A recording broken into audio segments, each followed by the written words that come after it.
Look around the room you are sitting in.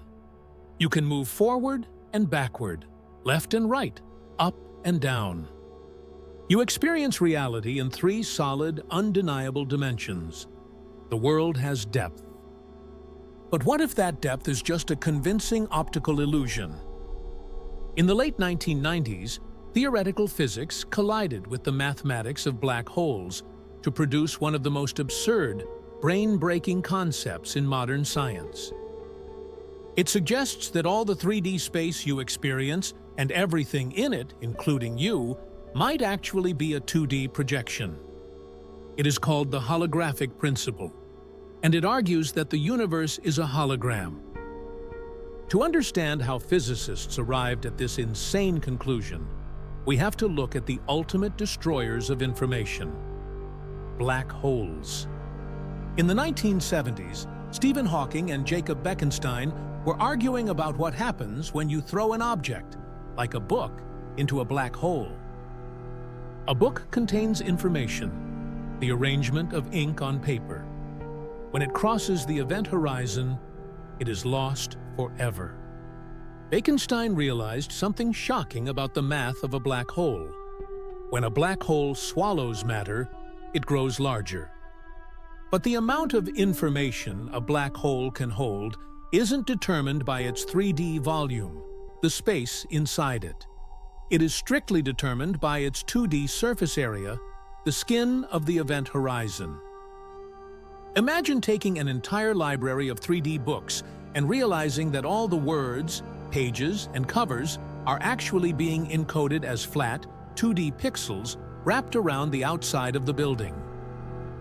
The physics of the black hole dictates that the 3D reality inside the hole is perfectly mathematically equivalent to the 2D information smeared across its surface.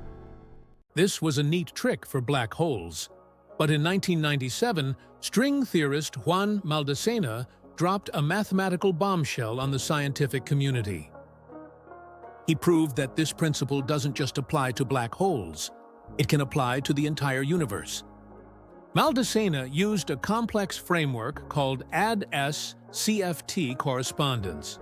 You don't need a PhD in string theory to understand the core concept. He created a mathematical model of a universe. Inside this universe, there was gravity, and there were 3 dimensions of space. But he proved that everything happening inside that 3D universe could be perfectly, flawlessly described by a completely different set of physics happening on its 2D, flat outer boundary, where there is no gravity at all. Think of a holographic credit card. When you tilt it, you see a 3D image with depth, but there is no actual depth there. All the 3D information is perfectly encoded into microscopic flat ridges on a 2D piece of plastic. The 3D image is an emergent property, an illusion created by 2D data interacting with light. The holographic principle suggests that our universe works the exact same way. Somewhere, unimaginably far away, there is a flat 2D boundary to our universe. On that boundary, quantum information is interacting and vibrating. We are the 3D projection of that 2D math. Gravity, depth, and the physical space between you and your screen are just the holographic rendering of flat quantum data.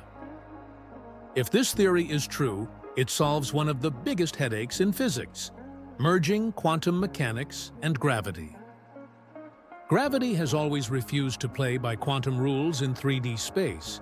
But if gravity is just a holographic illusion generated by quantum particles on a flat surface, the math finally works perfectly. You are not made of fake computer code in a simulation. You are a physical being.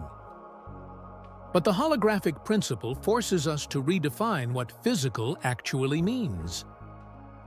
It tells us that depth is a trick of the light. The universe is a flat screen, and we are just the magnificent 3D movie playing inside it.